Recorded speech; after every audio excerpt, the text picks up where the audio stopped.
Today we're taking a look at these NFL matches, which are happening on Sunday, December 4th, 2022, and giving you match breakdowns, betting tips and predictions in general on these games. Welcome back to High Stakes. Before we dive into our video, don't forget to subscribe and push that notification bell to get notified as soon as we release these sport prediction videos. Also, check out our perks and join the High Stakes membership. Joining the High Stakes membership is easy, is cheap, but it will help a lot in the growth process of this channel. Plus, if you would like more betting tips and predictions, then check out our Patreon in the link down below. Our new Patreon is a way for us to help you improve your chances of making more money.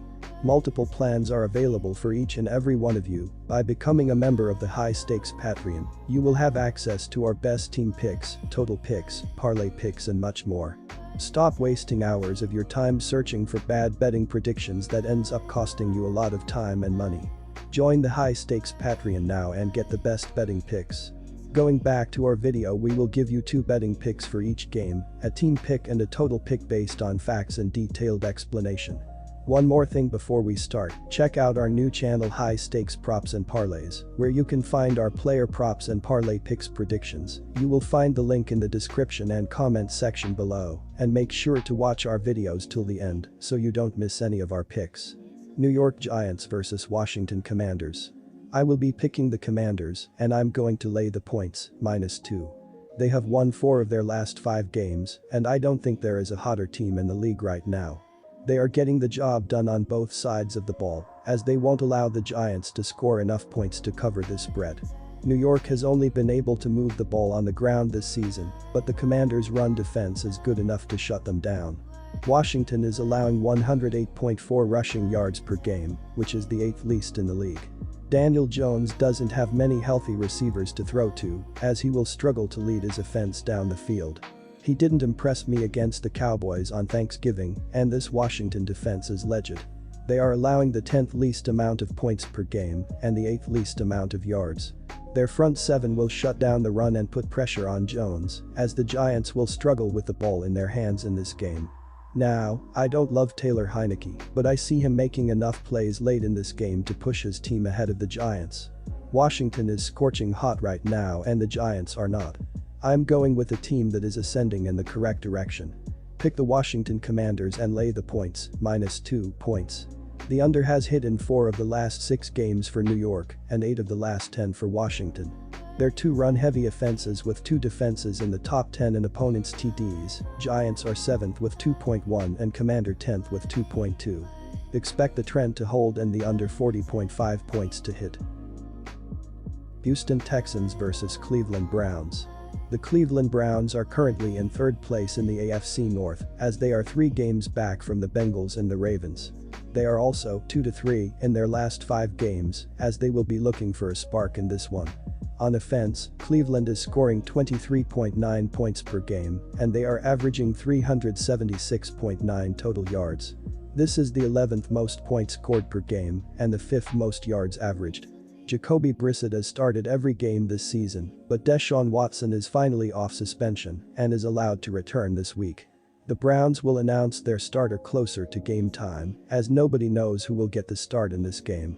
Cleveland is currently throwing for 222.5 passing yards per game, which is the 16th most in the league. They will look to get the ball to Amari Cooper, as he leads the team with 792 yards and 7 touchdowns this season.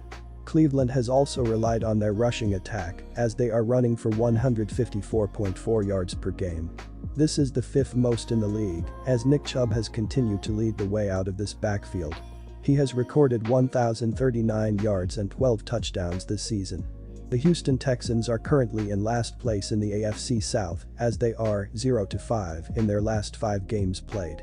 Houston has continued to slide in the wrong direction. On offense, they are scoring 15.8 points per game, and they are averaging 279 total yards. This is the 30th most points scored per contest and the least amount of yards averaged per game. They have not been able to consistently move the ball this season, as they are only throwing for 190.5 passing yards per game. This is the 27th most in the league, as Houston will start Kyle Allen at quarterback. He had his first start of the season against the Dolphins last week, as he has recorded 215 passing yards, 1 touchdown, and 2 interceptions. He will get the ball to Brandon Cooks, as he leads the team with 520 receiving yards and 1 touchdown. The Texans are also rushing for 88.5 yards per game, which is the 29th most in the league. Dameon Pierce is the lead back for Houston, as he has recorded 788 yards and 3 touchdowns this season. He is also averaging 4.4 yards per carry, as he has been a bright spot for this Texans offense. I will be hammering the Browns -7 on the road, as I see the Texans sliding in the wrong direction, and they don't have anyone that can come in and save them. They are allowing the 23rd most points per game and the most rushing yards.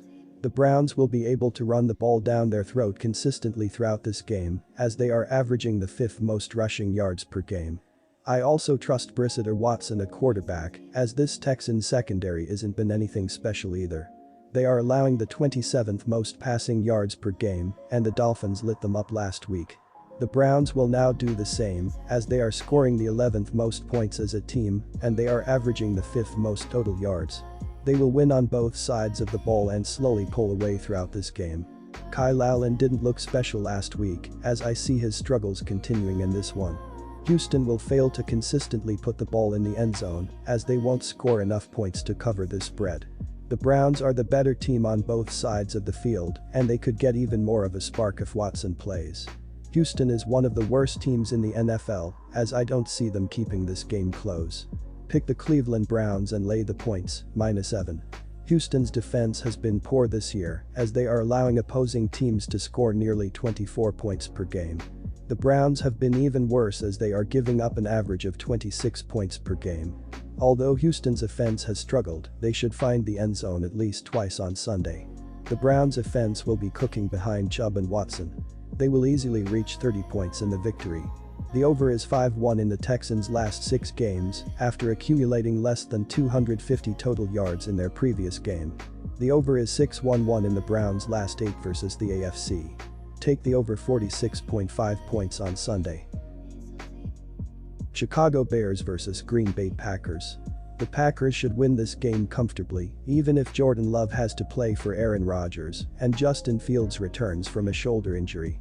Both teams have a ton of injury problems, and the Packers possess more depth than the Bears, whose defensive unit has been awful as of late.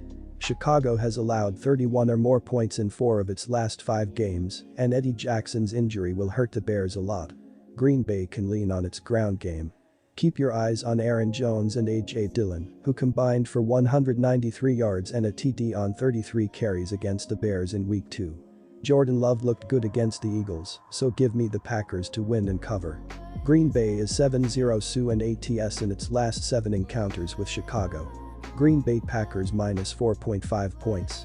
The Packers' defense has allowed over 400 yards in each of their last 3 games, so they have been extremely vulnerable. While the Bears don't normally light the field ablaze, they should do better than their averages on offense. Chicago has had 6 straight go over, while Green Bay has seen 3 in a row eclipse the over. Even when these teams are losing, they do score on offense still. Take the over 44.5 points.